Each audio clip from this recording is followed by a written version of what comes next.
Hello everyone, today we are going to learn basic Ansys Spaceclaim tutorial how to export drawing as PDF. So I will go into drawing sheet and you can use the general to attach the objects, and I will set view into top view. The next, create the projection.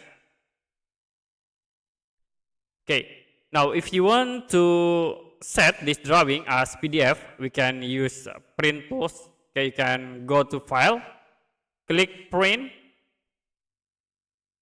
and the next you can change for the printer into PDF. So in here I will use Microsoft Print to PDF, and you can click preview in here to preview the drawings in PDF.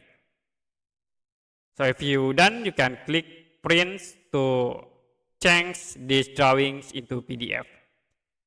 Okay, that's it for basic Ansys Spaceclaim tutorial, how to export drawings as PDF. If you have any question about tutorial, you can comment below this video.